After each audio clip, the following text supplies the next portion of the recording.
ವಿದ್ಯಾರ್ಥಿಗಳೇ, ಎಲ್ಲರಿಗೂ ಶುಭೋದಯಗಳು.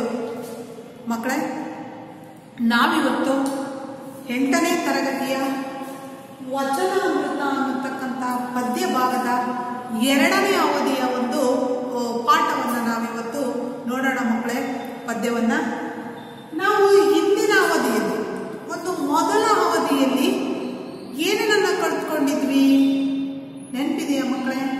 ಸ್ವಲ್ಪ ನೆನಪು ಮಾಡ್ಕೊಳ್ಳಿ. ಈ ವಚನಾಮೃತ ಪದ್ಯದಲ್ಲಿ ಮೊದಲ ಅವಧಿಯಲ್ಲಿ ವಚನ ಸಾಹಿತ್ಯ ಹೇಗೆ ಹುಟ್ಟುಕೊಳ್ತು ಎಂಬುದನ್ನು ಸಂಕ್ಷಿಪ್ತವಾಗಿ ನಾವು ತಿಳ್ಕೊಂಡಿದ್ವಿ ಅಲ್ವಾ ಮಕ್ಕಳೇ? ಹಾಗೆಯೇ ಈ ವಚನಾಮೃತ ಪದ್ಯದಲ್ಲಿ ಮೊದಲನೇ ಪದ್ಯವಾದಂತಹ ಅಲ್ಲಮ ಪ್ರಭುವಿನ ಒಂದು ಪರಿಚಯವನ್ನು ಮಾಡಿಕೊಂಡಿದ್ವಿ. ವಚನಕಾರರಾದಂತಹ ಅನುಭವ ಮಂಟಪದ ಬಸವಣ್ಣನವರು ಸ್ಥಾಪಿಸಿದಂತಹ ಅನುಭವ ಮಂಟಪದ ಶೂನ್ಯ ಪೀಠದ ಅಧ್ಯಕ್ಷರಾದ ಅನೇಕರಿಗೆ ಮಾರ್ಗದರ್ಶನ ನೀಡಿದಂಥ ನಮ್ಮ ಅಲ್ಲಮ ಪ್ರಭುಗಳ ಒಂದು ಪರಿಚಯವನ್ನು ಮಾಡಿಕೊಂಡಿದ್ವಿ. 12ನೇ ಶತಮಾನದ ಪ್ರಸಿದ್ಧ ಚಿಂತಕ, ಶಿವಶರಣ ಮತ್ತು ವಚನಕಾರ. ಈತ ಜನಿಸಿದ್ದು ಶಿವಮೊಗ್ಗ ಜಿಲ್ಲೆ ಶಿಕಾರಿಪುರ ತಾಲೂಕಿನ ಬಳ್ಳಿಗಾವಿಯಲ್ಲಿ ಜನಿಸಿದ್ರು. ಈತನ ತಂದೆ ಹೆಸರು ನಿರಹಂಕಾರ, ತಾಯಿ ಹೆಸರು ಸುಜ್ಞಾನಿ ಅನ್ನೋದನ್ನು ನಾವು ತಿಳ್ಕೊಂಡಿದ್ವಿ ಮಕ್ಕಳೇ. ಹಾಗೆ ಇವರ ವಚನದ ಅಂಕಿತನಾಮ ಯಾವುದು? ಅಲ್ಲಮ ಪ್ರಭುವಿನ ವಚನದ ಅಂಕಿತನಾಮ ಗುಹೇಶ್ವರ ಅನ್ನುವಂಥದ್ದು. ಹಾಗೆ ಅಲ್ಲಮ ಪ್ರಭುಗಳ ಒಂದು ವಚನದಲ್ಲಿ ಅವರು ಹೇಳಿರ್ತಕ್ಕಂತಹ ಗುರುವಿನ ಸ್ಥಾನ ಹಾಗೂ ಶಿಷ್ಯನ ಕಲಿಕಾ ಪ್ರವೃತ್ತಿ 4 ಯುಗಗಳಲ್ಲಿ ಅಲ್ವಾ ಮಕ್ಕಳೇ? ಯಾವ ಯುಗದಲ್ಲಿ? ಮೊದಲಿಗೆ 4 ಯುಗಗಳಲ್ಲಿ, ಕೃತಯುಗದಲ್ಲಿ, ತ್ರೇತಾಯುಗದಲ್ಲಿ, ದ್ವಾಪರ ಯುಗದಲ್ಲಿ, ಕಲಿಯುಗದಲ್ಲಿ ಗುರುವಿನ ಸ್ಥಾನ ಹಾಗೂ ಶಿಷ್ಯನ ಕಲಿಕಾ ಪ್ರವೃತ್ತಿ ಹೇಗೆ ಬದಲಾವಣೆ ಹೊಂದುತ್ತಾ ಹೋಯಿತು ಅನ್ನೋದ್ರ ಬಗ್ಗೆ ನಾವು ಹಿಂದಿನ ಅವಧಿಯಲ್ಲಿ ತಿಳ್ಕೊಳ್ತಾ ಇದ್ವಿ ಅಲ್ವಾ ಮಕ್ಕಳೇ? ಗುರುವಿನ ಸ್ಥಾನ ಹಾಗೂ ಶಿಷ್ಯನ ಕಲಿಕಾ ಪ್ರವೃತ್ತಿಗಳು 4 ಯುಗಗಳಲ್ಲಿ ಒಂದು ಪರಿವರ್ತನೆ ಆದ ಬಗೆಯನ್ನು ಇಲ್ಲಿ ತುಂಬ ಮಾರ್ಮಿಕವಾಗಿ ಅಲ್ಲಮ ಪ್ರಭುಗಳು ನಮಗೆ ಪರಿಚಯವನ್ನು ಮಾಡಿಕೊಟ್ಟಿದ್ರು. ತಂದೆ ತಾಯಿ ಗುರುಗಳಿಗೆ ದೈವತ್ವದ ಸ್ಥಾನಮಾನ ನೀಡಿರ್ತಕ್ಕಂಥ ನಮ್ಮದು ಭಾರತೀಯ ಸಂಸ್ಕೃತಿ. ಗುರುವಿನ ಸ್ಥಾನ ಎಷ್ಟು ಪವಿತ್ರವಾದದ್ದು. ಗುರುವಿಗೆ ಸೃಷ್ಟಿ ಸ್ಥಿತಿ ಲಯಕಾರರಾದಂತಹ ಬ್ರಹ್ಮ ವಿಷ್ಣು ಮಹೇಶ್ವರರ ಸ್ಥಾನವನ್ನು ನೀಡಿದೆ ಮಕ್ಕಳೇ ಅಲ್ವಾ? ಗುರು ಬ್ರಹ್ಮ, ಗುರು ವಿಷ್ಣು, ಗುರುದೇವ ಮಹೇಶ್ವರ, ಗುರು ಸಾಕ್ಷಾತ್ ಪರಬ್ರಹ್ಮ, ತಸ್ಮೈ ಶ್ರೀ ಗುರುವೇ ನಮಃ ಅನ್ನತಕ್ಕಂಥ ಒಂದು ಸ್ಥಾನವನ್ನು ನಾವು ನೀಡಿರ್ತಕ್ಕಂಥದ್ದನ್ನು ನಾವು ಗುರುವಿಗೆ ನೀಡಿದ್ವಿ. ಗುರು ಬ್ರಹ್ಮ ವಿಷ್ಣು ಮಹೇಶ್ವರರ ಸ್ಥಾನವನ್ನು ಇಲ್ಲಿ ನೀಡಿದ್ದಾರೆ ಗುರುವಿಗೆ ಅನ್ನುವಂಥದ್ದನ್ನು ನಾವು ಮೊದಲ ಒಂದು ವಚನದಲ್ಲಿ ಅಲ್ಲಮ ಪ್ರಭುಗಳು ಹೇಳಿರುವಂಥದ್ದನ್ನು ನಾವು ನೋಡಿದ್ವಿ. ಇಷ್ಟನ್ನು ನಾವು ಹಿಂದಿನ ಅವಧಿಯಲ್ಲಿ ತಿಳ್ಕೊಂಡಿದ್ವಿ ಅಲ್ವಾ ಮಕ್ಕಳೇ? ನೆನಪಾಯ್ತಾ ನಿಮಗೆ? ಸರಿ, ಹಾಗಾದರೆ ಇವತ್ತು ನೀವು ಪುಸ್ತಕವನ್ನು ನಿಮ್ಮ ಹತ್ತಿರ ಎಲ್ಲರೂ ತೆಗೆದಿಟ್ಕೊಬೇಕು.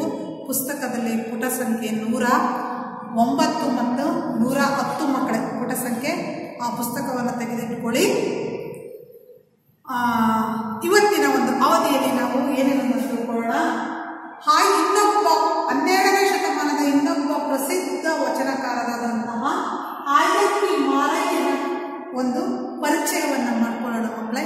ಹಾಗೆಯೇ ಆಯ್ದಕ್ಕಿ ಮಾರಯ್ಯ ರಚಿಸಿರ್ತಕ್ಕಂತಹ ಅದರ ವಚನದಲ್ಲಿ ಯಾವ ಅಂಶ ಇದೆ, ಯಾವ ವಿಚಾರವನ್ನು ಆಯ್ದಕ್ಕಿ ಮಾರಯ್ಯ ಇವತ್ತಿನ ವಚನದಲ್ಲಿ ಪ್ರಸ್ತುತಪಡಿಸ್ತಾ ಇದ್ದಾರೆ ಅನ್ನುವಂಥದ್ದನ್ನು ನಾವಿವತ್ತು ನೋಡೋಣ ಮಕ್ಕಳೇ. ಹಾಗೆಯೇ ಈ ಒಂದು ವಚನಾಮೃತ ಪದ್ಯದಲ್ಲಿ ಆಯ್ದಕ್ಕಿ ಮಾರಯ್ಯ ಹೇಳಿರ್ತಕ್ಕಂತಹ ಒಂದು ವಚನದ ಸಾರ ಹಾಗೆ ಆ ವಚನದ ಒಂದು ಆಶಯ ಭಾವವನ್ನು ನಾವು ಇವತ್ತಿನ ಅವಧಿಯಲ್ಲಿ ತಿಳ್ಕೊಳ್ಳೋಣ ಮಕ್ಕಳೇ. ಮೊದಲಿಗೆ ಆಯ್ದಕ್ಕಿ ಮಾರಯ್ಯನ ಒಂದು ಪರಿಚಯವನ್ನು ಮಾಡಿಕೊಳ್ಳೋಣ. ಈತನ ಕಾಲ ಕ್ರಿಸ್ತಶಕ ಸುಮಾರು 1160 ಅಂತ ಹೇಳ್ತಾರೆ. ಕಾಲ ಎಷ್ಟು? ಕ್ರಿಸ್ತಶಕ 1160 ಸುಮಾರು ಅಂತ ಹೇಳ್ತಾರೆ. ಅಷ್ಟರಲ್ಲಿ ಇವರು ಜನಿಸಿದ್ದು ಮಾರಯ್ಯ. ಈತ ಶಿವಶರಣ ಮತ್ತು ವಚನಕಾರ. ಈತನ ಜನ್ಮಸ್ಥಳ ರಾಯಚೂರು ಜಿಲ್ಲೆಯ ಅಮರೇಶ್ವರದ ಆಯ್ದಕ್ಕಿ ಲಕ್ಕಮ್ಮನ ಪತಿ ಈತ. ಈತನ ಜನ್ಮಸ್ಥಳ ಯಾವುದಂದ್ರೆ ರಾಯಚೂರು ಜಿಲ್ಲೆಯ ಅಮರೇಶ್ವರ. ಯಾವುದು? ರಾಯಚೂರು ಜಿಲ್ಲೆ ಅಮರೇಶ್ವರ. ಇಲ್ಲಿ ಜೀವಿಸ್ತಾ ಇದ್ದಿದ್ದು. ಈತನ ಪತ್ನಿಯ ಹೆಸರು ಆಯ್ದಕ್ಕಿ ಲಕ್ಕಮ್ಮ. ಈತನ ಪತ್ನಿ ಯಾರು ಮಕ್ಕಳೇ? ಆಯ್ದಕ್ಕಿ ಲಕ್ಕಮ್ಮ.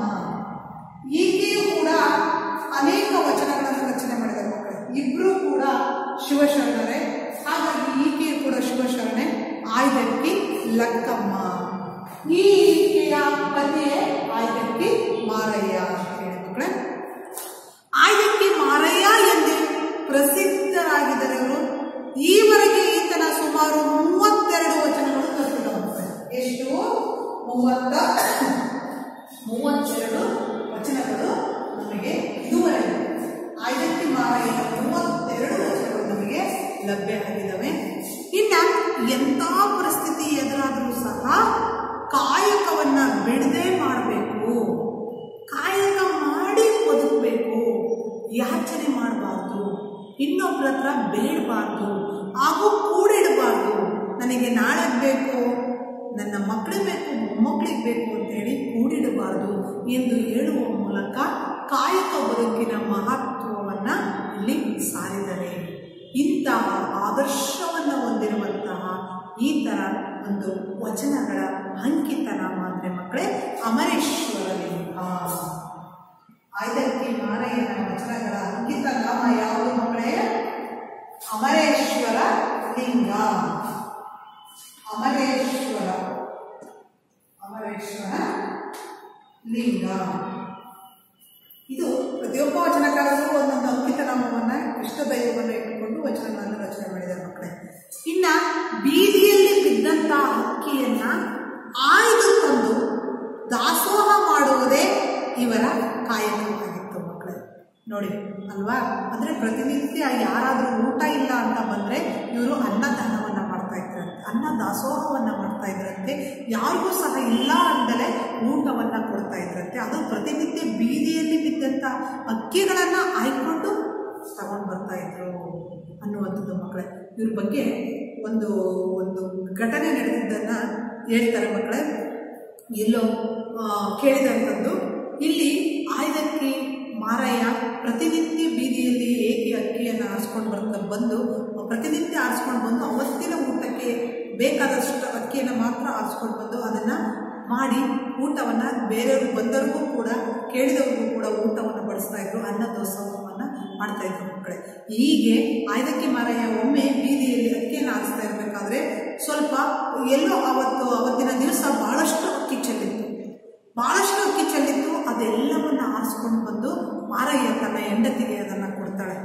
ಹೆಂಡತಿಗೆ ಕೊಟ್ಟು, ನೋಡಿ ಇವತ್ತು ನಮಗೆ ಭಾಳಷ್ಟು ಅಕ್ಕಿ ಸಿಕ್ಕಿದೆ, ನೋಡಿ ಎಷ್ಟೊಂದು ಅಕ್ಕಿ ಸಿಕ್ಕಿದೆ ಅಂತೇಳಿ ಖುಷಿಯಾಗಿ ತನ್ನ ಪತ್ನಿ ಹತ್ತಿರ ಮಾರಯ್ಯ ಹೇಳಿದಾಗ ಆಕೆ ಹೇಳಿದಂತೆ ಮಕ್ಕಳೇ, ಅಯ್ಯೋ ಆಸೆ ಎಂಬುದು ಅರಸಂಗಲ್ಲದೆ ಶಿವಭಕ್ತರಿಗುಂಟೆ ಅಯ್ಯ ಅಂತ. ಆಸೆ ಅನ್ನುವಂಥದ್ದು ಬರೀ ಅರಸರಿಗೆ ಮಾತ್ರ, ನಮ್ಮಂಥ ಶಿವಭಕ್ತರಿಗಲ್ಲ. ನಮಗೆ ಪ್ರತಿನಿತ್ಯ ಊಟಕ್ಕೆ ಎಷ್ಟು ಬೇಕೋ ಅಷ್ಟು ಅಕ್ಕಿಯನ್ನು ಮಾತ್ರ ಆದು ತಗೊಂಡ್ವಾ, ಉಳಿದಂಥ ಅಕ್ಕಿಯನ್ನು ಅಂದರೆ ನಾವು ಕೆಲಸ ಮಾಡಿದ್ದಕ್ಕೆ ಅಕ್ಕಿ ಎಷ್ಟು ಕೊಡ್ತಾರೋ ಅಷ್ಟನ್ನು ಮಾತ್ರ ನಾವು ತಗೊಂಡು ಬರಬೇಕು. ಉಳಿದಂಥ ಅಕ್ಕಿ ಹಾಗೆ ಸಿಕ್ತು ಅಂತ ತಗೊಂಡ್ಬರ್ಬಾರ್ದು. ನಮ್ಗೆ ಇಷ್ಟು ಸಾಕು ಇವತ್ತು ಊಟಕ್ಕೆ, ಉಳಿದದ್ದನ್ನು ಅಲ್ಲೇ ಹಾಕಿ ಬಾ ಅಂತೇಳಿ ವಾಪಸ್ ತನ್ನ ಪತಿಯನ್ನು ಆ ಅಕ್ಕಿ ಎಲ್ಲಿ ಸಿಕ್ಕಿದ್ವು ಅಲ್ಲಿಗೆ ಹಾಕಿ ಬರೋದಕ್ಕೆ ಲಕ್ಕಮ್ಮ ವಾಪಸ್ ಕಳಿಸಿದ್ದಾರೆ ತನ್ನ ಪತಿಯನ್ನು. ಎಂತಹ ಒಂದು ಪ್ರಾಮಾಣಿಕತೆ! ಎಷ್ಟು ನಮ್ಮ ಶಿವಶರಣರು ವಚನಕಾರರು ಎಷ್ಟು ಪ್ರಾಮಾಣಿಕವಾಗಿ ಬದುಕ್ತಾ ಇದ್ರು ಅನ್ನೋದನ್ನು ಮಕ್ಕಳೇ ಈ ಘಟನೆಯನ್ನು ಕೇಳಿದಾಗ ನಮಗೆ ಅನಿಸುತ್ತೆ ಅಲ್ವಾ? ಇವತ್ತಿನ ಕಾಲದಲ್ಲಿ ಬರೀ ಇನ್ನೊಬ್ಬರಿಗೆ ಮೋಸ ಮಾಡಿ ಅಲ್ಲೇ ಲಾಭ ಪಡೆಯುವಂಥದ್ದು ಅಲ್ವಾ? ನಮಗೆ ಇನ್ನೂ ಕೂಡಿಡ್ತಕ್ಕಂಥದ್ದು ಅಂದರೆ ಇನ್ನೂ ಬೇಕು ಇವು ಆಗಲ್ಲ ನಮಗೆ. ಇವತ್ತಿಗಷ್ಟೇ ಅಲ್ಲ, ನಾವು ಮುಂದಿನ ನಮ್ಮ ವಂಶ ಪಾರಂಪರ್ಯವಾಗಿ ಕುತ್ಕೊಂಡು ತಿನ್ನಬೇಕು ಅಷ್ಟು ಆಸ್ತಿಯನ್ನು ಗಳಿಸ್ತಕ್ಕಂಥ ಇವತ್ತಿನ ದಿನಮಾನಗಳಲ್ಲಿ ನಮ್ಮ ಶಿವಶರಣರನ್ನು ನೋಡಿ ಕಲಿಬೇಕು ಮಕ್ಕಳೇ. ಅದು ಅವರ ಪ್ರಾಮಾಣಿಕತೆ, ಅವರ ನಿಷ್ಠೆ, ಕಾಯಕ ನಿಷ್ಠೆ ಅದು ಇಂದಿಗೂ ಪ್ರಸ್ತುತ ಇವತ್ತಿನ ಜನ ಅದನ್ನು ನಾವೆಲ್ಲರೂ ಅನುಸರಿಸಬೇಕಾಗಿದೆ ಮಾನವರು.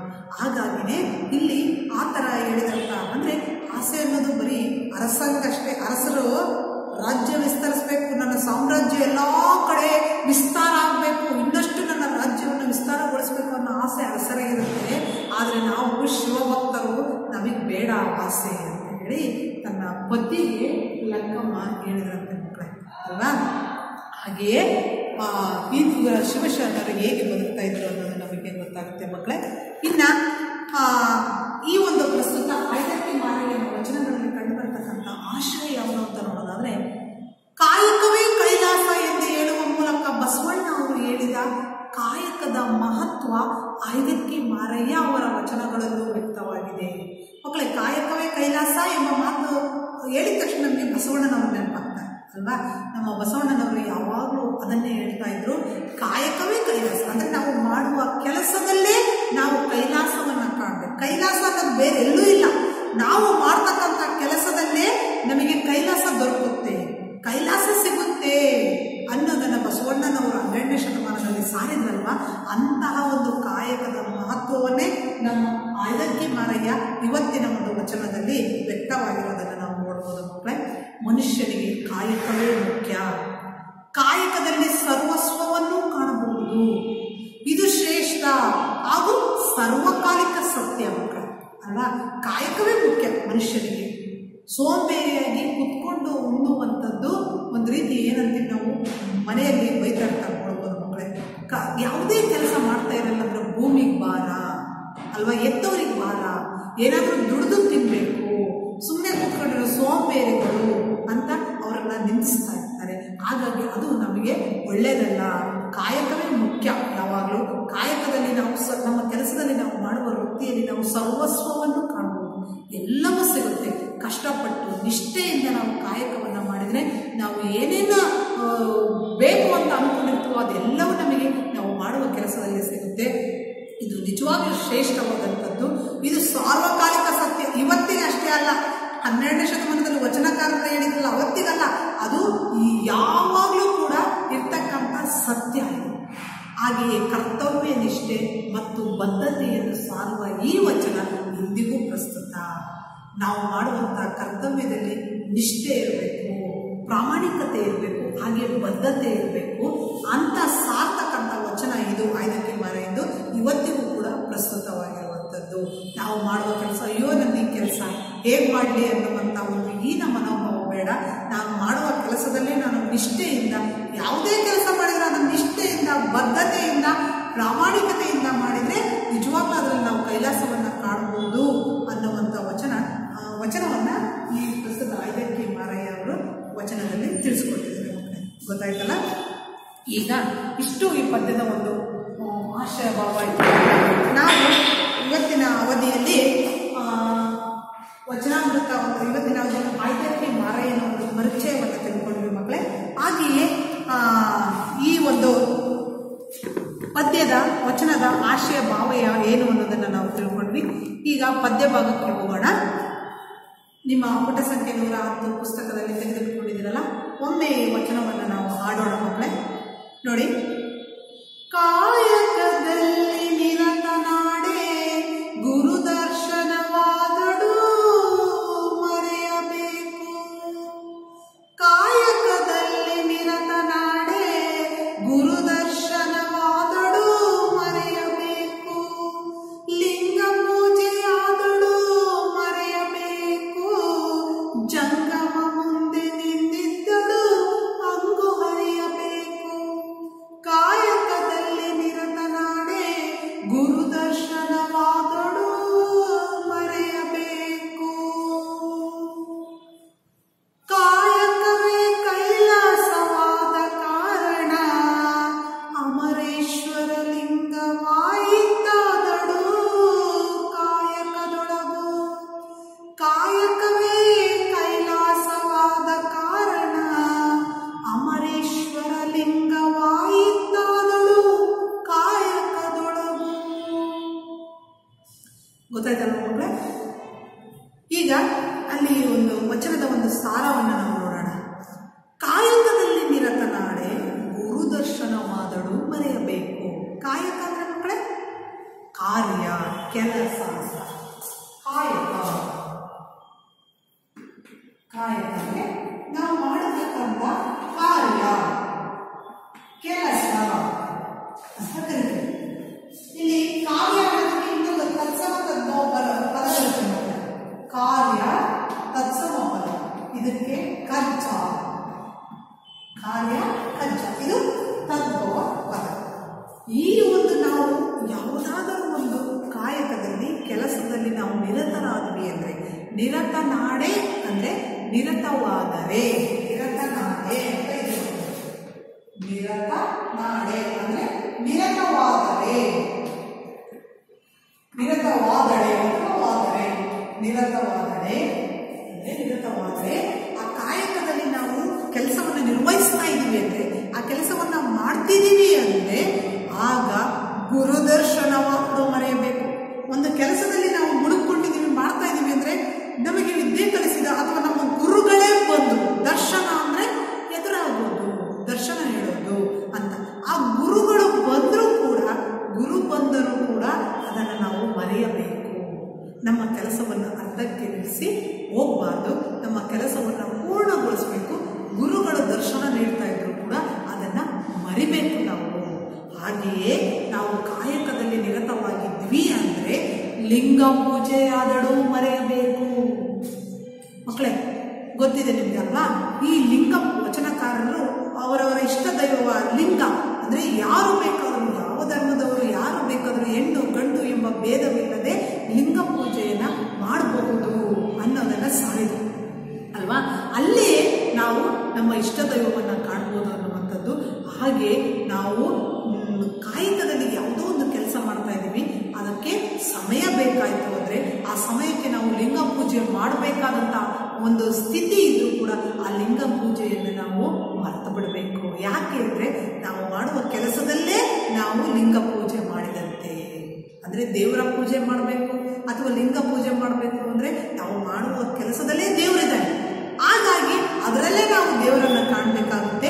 ಆ ಕೆಲಸವನ್ನು ಅರ್ಧಕ್ಕೆ ಬಿಟ್ಟು ಹೋಗಿ ಪೂಜೆ ಮಾಡೋದು ಅಲ್ಲ, ಲಿಂಗ ಪೂಜೆ ಮಾಡೋದು ಅಥವಾ ಪೂಜೆ ಮಾಡೋದನ್ನು ನಾವು ಮಾಡಬಾರ್ದು. ಏಕೆಂದರೆ ನಾವು ಮಾಡುವ ಕೆಲಸವೇ ಲಿಂಗ ಪೂಜೆ ಮಾಡಿದಂತೆ. ಹಾಗೆಯೇ ಜಂಗಮ ಮುಂದೆ ನಿಂದಿದ್ದಳು ಹಂಗು ಹರಿಯಬೇಕು. ಜಂಗಮ ಅಂದರೆ ಮಕ್ಕಳೇ ಇಲ್ಲಿ ಚಲನಶೀಲವಾದಂಥದ್ದು, ಲೋಕ ಸಂಚಾರಿ ಅನ್ನುವಂಥದ್ದನ್ನು ಕರಿತೀವಿ ಮಕ್ಕಳೇ. ಇಲ್ಲಿ ಜಂಗಮ ಮುಂದೆ ನಿಂತಿದ್ದಳು ಅಂತ ಬರುತ್ತೆ. ಇಲ್ಲಿ ಜಂಗಮ ಅಂದರೆ ಚಲನಶೀಲ ಅಂದರೆ ಚಲಿಸುವವರು, ಅಥವಾ ಲೋಕ ಸಂಚಾರಿ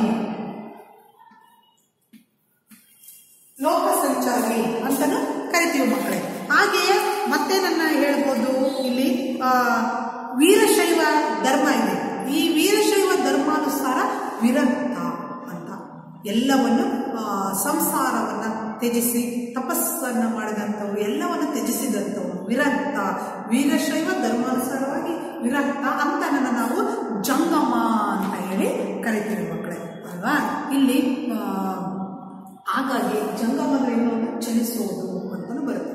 ಇದಕ್ಕೆ ವಿರುದ್ಧಾರ್ಥಕ ಪದ ಒಂದಿದೆ ಮಕ್ಕಳು. ಜಂಗಮ ಅದಕ್ಕೆ ವಿರುದ್ಧಾರ್ಥಕ ಪದವೇನಂತೀವಿ ನಾವು ಸ್ಥಾವರ ಅಂತ ಕರಿತೀವಿ. ಸ್ಥಾವರ, ಜಂಗಮಕ್ಕೆ ವಿರುದ್ಧಾರ್ಥಕ ಪದ ಯಾವುದು? ಸ್ಥಾವರ. ಇದು ಚಲಿಸದೇ ಇರೋದು. ಇದಕ್ಕೆ ಚಲನಶೀಲ ಇದೆ, ಇದಕ್ಕೆ ಚಲನಶೀಲತೆ ಇಲ್ಲ, ಚಲಿಸುವುದಿಲ್ಲ, ಚಲಿಸದೇ ಇದೆ. ಅಂದ್ರೆ ಒಂದೇ ಕಡೆ ಇರುತ್ತೆ, ಚಲಿಸದೇ ಇರುತ್ತೆ. ಅಂದ್ರೆ ಉದಾಹರಣೆಗೆ ಏನು ಹೇಳ್ಬೋದು? ದೇವಸ್ಥಾನಗಳು, ಗುಡಿಗಳು, ಮಂದಿರಗಳು, ಚರ್ಚ್ಗಳು, ಮಸೀದಿಗಳು, ಅಲ್ಲಿರ್ತಕ್ಕಂಥ ವಿಗ್ರಹಗಳು, ಮೂರ್ತಿಗಳಿದಾವಲ್ಲ, ಅದಕ್ಕೆ ನಾವು ಸ್ಥಾವರ, ಜಂಗಮಲಿಂಗ, ಸ್ಥಾವರ ಲಿಂಗ ಅಂತ ಬರುತ್ತೆ ಮಕ್ಕಳೇ. ಇಲ್ಲಿ ಇದಕ್ಕೆ ಚಲನಶೀಲತೆ ಇದೆ, ಇಲ್ಲಿ ಚಲಿಸೋದಿಲ್ಲ, ಒಂದೇ ಹತ್ರ ಇರುವಂಥದ್ದು ಅಂತೇಳಿ. ಹೀಗೆ ಜಂಗಮ ಮುಂದೆ ನಿಂತಿದ್ದಳು ಹಂಗು ಹರಿಯಬೇಕು.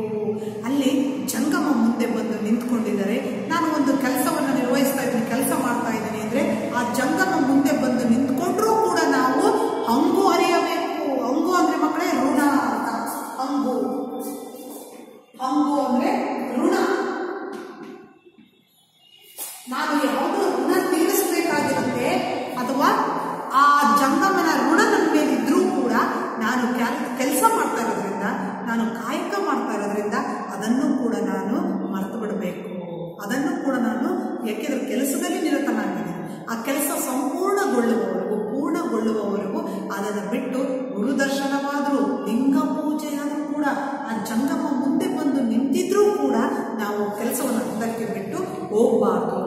ಕಾಯಕವೇ ಕೈಲಾಸವಾದ ಕಾರಣ ಅಮರೇಶ್ವರ ಲಿಂಗವಾಯಿತಾದಳು ಕಾಯಕದೊಳಗು. ಕಾಯಕವೇ ಕೈಲಾಸ. ಮಕ್ಕಳೇ, ಇದು ಬಸವಣ್ಣನವರು 15ನೇ ಶತಮಾನದಲ್ಲೇ ಸಾರಿದಂಥ ಒಂದು ಮಹತ್ವದ ಒಂದು ವಾಕ್ಯ ಮಕ್ಕಳೇ. ಕಾಯಕವೇ ಕೈಲಾಸ. ಇದನ್ನೇ ನಮ್ಮ ಆಯ್ದಕ್ಕಿ ಮಾರಯ್ಯರು ಹೇಳಲ್ಪಟ್ಟಿರುವಂಥದ್ದು.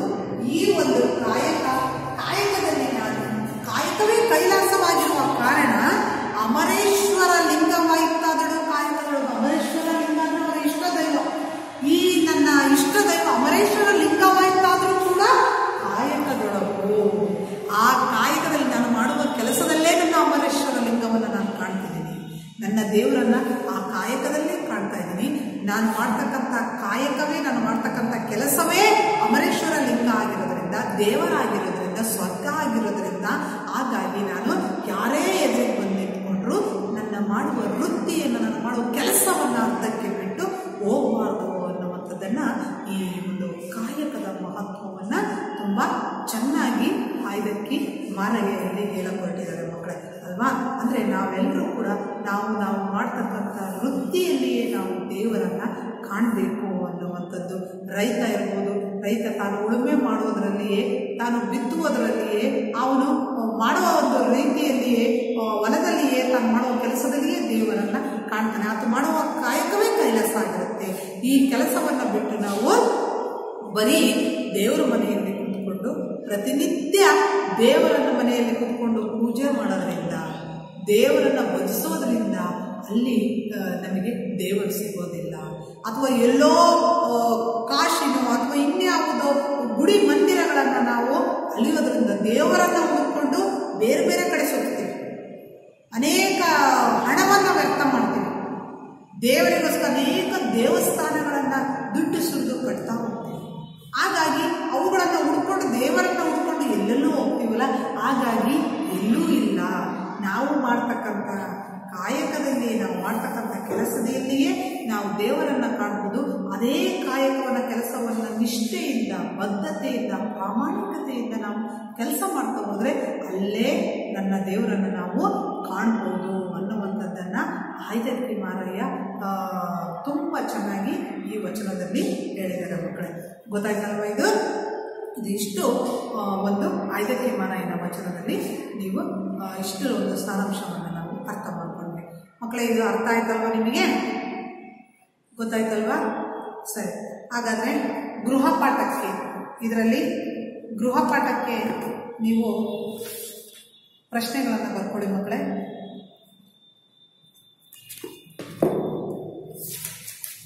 ಒಂದು ವಾಕ್ಯದ ಪ್ರಶ್ನೆಗಳು.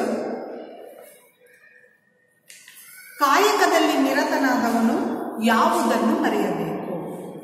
ಕಾಯಕದಲ್ಲಿ ನಿರತನಾದವನು ಯಾವುದನ್ನು ಮರೆಯಬೇಕು? ಒಂದು ವಾಕ್ಯ ಮಕ್ಕಳು. ಹಾಗೆ ಎರಡನೇ ಪ್ರಶ್ನೆ,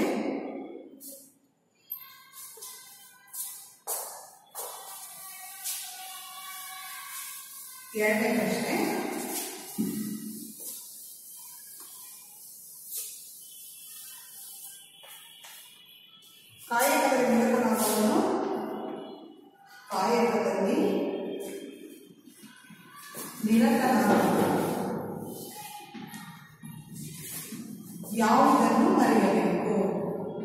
ಯಾವುದನ್ನು ಮರೆಯಬೇಕು? ನೆಕ್ಸ್ಟ್ ಎರಡನೇ ಪ್ರಶ್ನೆ, ಆಯ್ದಕ್ಕಿ ಮಾರಯ್ಯನ ಪ್ರಕಾರ ಕೈಲಾಸ ಯಾವುದು? ಆಯ್ದಕ್ಕಿ ಮಾರಯ್ಯನ ಪ್ರಕಾರ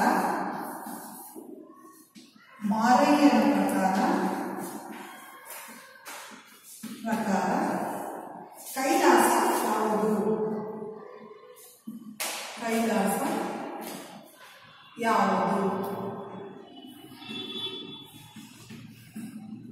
ನೆಕ್ಸ್ಟ್ 3-4 ವಾಕ್ಯದ, ಒಂದು ವಾಕ್ಯದಲ್ಲಿ ಮಕ್ಕಳೇ. ಇನ್ನ 3-4 ವಾಕ್ಯದ ಪ್ರಶ್ನೆ. 3-4 ವಾಕ್ಯದಲ್ಲಿ ಉತ್ತರ ಬರೀಬೇಕು. ಇದು ಒಂದು ವಾಕ್ಯದಲ್ಲಿ ಉತ್ತರಿಸೋದು.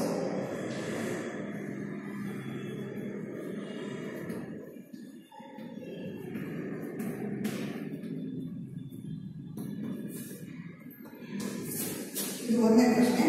ಆಯ್ದಕ್ಕಿ ಮಾರಯ್ಯನು ಕಾಯಕದ ಮಹತ್ವವನ್ನು ಹೇಗೆ ನಿರೂಪಿಸಿದ್ದಾನೆ? ಆಯ್ದಕ್ಕಿ